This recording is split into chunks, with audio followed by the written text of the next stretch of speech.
Hey there folks, John here with Through My Lens, and today I'm coming to you with another unboxing video.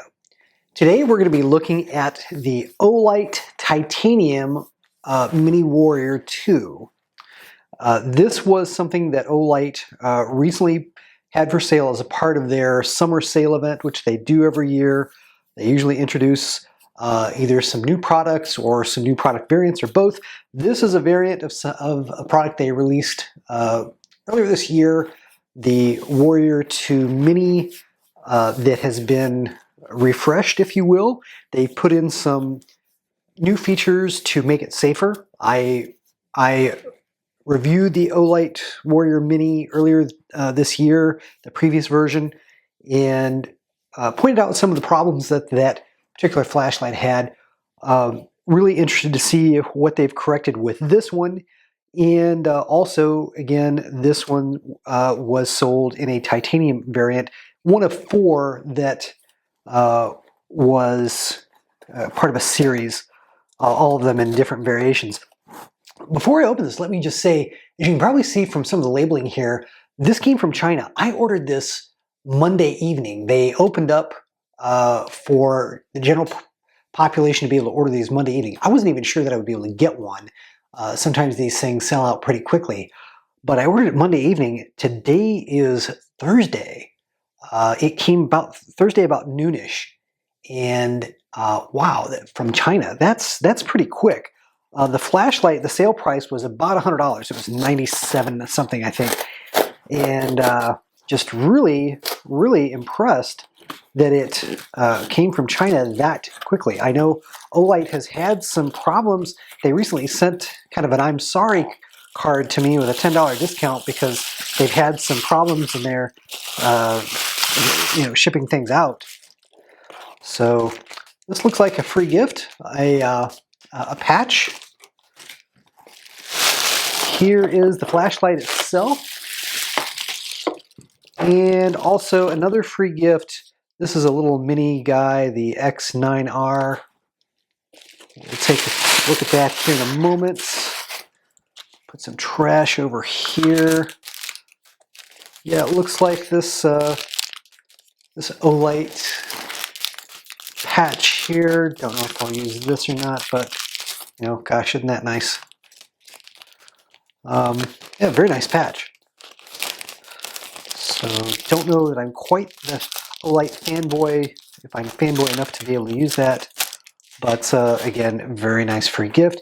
Here's the little teeny tiny flashlight that came as one of the things that they were doing as part of their summer sales promotion. Oh, isn't that just, so cute and so very Asian in execution here. So interesting little guy. We'll take a look at that here, perhaps at another time. Here is the main event here, the Warrior Mini 2 in titanium. This is apparently water. The four variations were kind of designed to symbolize various elements. Again, had sort of a very Asian culture feel to it. I think there was earth, fire, water, something else. Sounds like 70s disco band. Earth, Wind, and Fire, maybe? Let's see if we can get this open.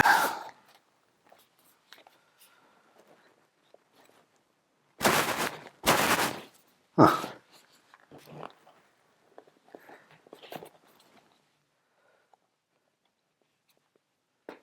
Well, this is interesting. I am not talented enough to open this. There we go. Just kind of had to wedge something up in there. Maybe need to do it on both sides.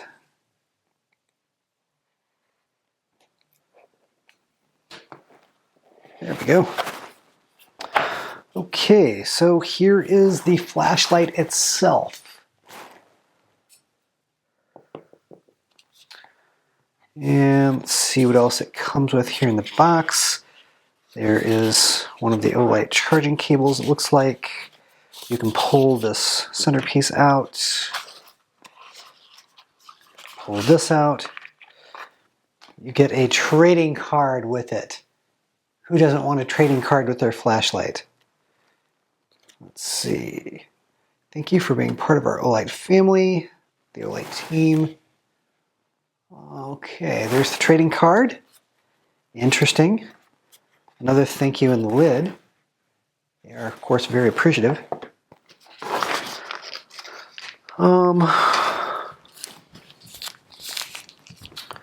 This looks like the carabiner ring that you can put on the flashlight.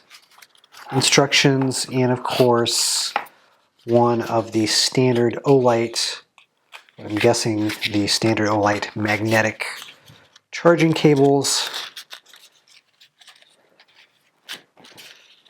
Yep. So there's good idea what comes in the package. Lanyard. We'll never use that. Let's set all that to the side. Go ahead and zoom in a little bit more here. Okay. So first impressions. Apparently this titanium flashlight was given a PVD coating. I like the color. It's a very dark navy blue. It does not look purple at all to my eye. Lots of black elements found on it as well. Black bezel, black pocket clip here. Here's the point where you can put the carabiner on. What I'm really interested in is removing this. There we go. And reversing the pocket clip. This is, I believe, one of the first Olight models that will allow you to reverse the pocket clip. I do that right away. The light does feel pretty heavy, but not ridiculously so. Not, well, how do I want to say this? The size of the light is probably already bigger than what I would EDC on my person, but not necessarily not EDC. I might put this in a bag or other container that I keep with me. This is my standard EDC light. This is an Oklahoma DC0. This is a custom light, quite expensive, but it is, you know, a good size, smaller, both in diameter. You know, it's quite a bit shorter, and it feels about almost half the weight. I'll have to get the scale out and see, you know, how accurate that assessment is, but this is probably just a little bigger and a little heavier than I'd want to carry on my person, but I kind of thought that I would use this more as, you know, a walking outside light anyway, as opposed to an EDC light. It is designed apparently to be a tactical light, although I think it's probably going to have a lot of the same issues. Oh, I forgot, they put safety stuff in here when it's shipping, so that contact cannot be made with battery. There we go.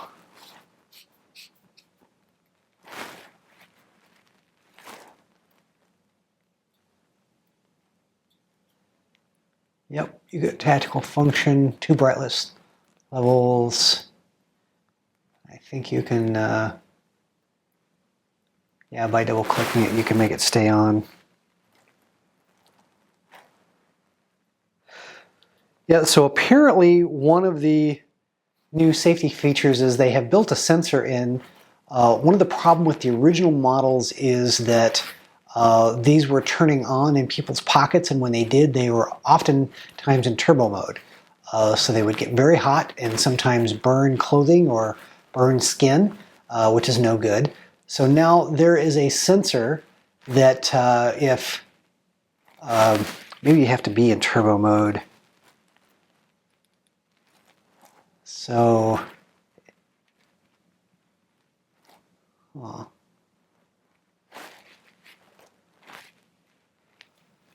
I'll have to probably read up more on how that works, but the idea is that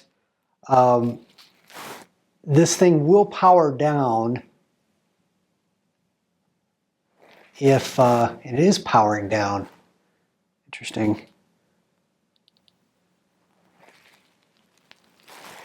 Yeah, when you get close to it, the output powers down, and then I think after 60 seconds it'll shut itself off altogether if it senses an object fairly close to here. So in theory, I think that's going to work pretty good. It should mitigate the problems that were seen in the previous version.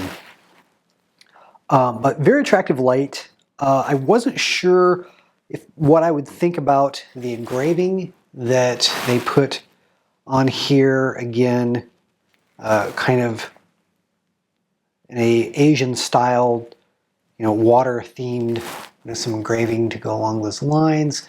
Wasn't sure if I was crazy about that. Does give you something to grip. If it wasn't there, the light would obviously be a lot smoother. So it does help a little bit from a grip and no slip kind of a perspective. Not a whole bunch though, but a little bit. And it doesn't bother me too much. But I really do like the color. I'm glad I went with the blue. I thought I would kind of go wild and crazy maybe and get the fire, but I'm such a sucker for blue, I went with the blue. So really happy I got that. Really strong first impressions. I'm going to do some testing with it to see if it kind of addresses some of the concerns that I had with the previous edition. I'll do a compare and contrast because I still have it. And look forward in the next couple weeks for that review. Hope you've enjoyed this video. Take care. God bless. We'll see you in the next video. I hope you've enjoyed this production from the Through My Lens YouTube channel. If you did, please click on the like button and do share the video on social media. If you'd like to see more content like it, please do subscribe to the channel, follow me on Instagram and Facebook, and do check out Through My Lens at www.throughmylens.org.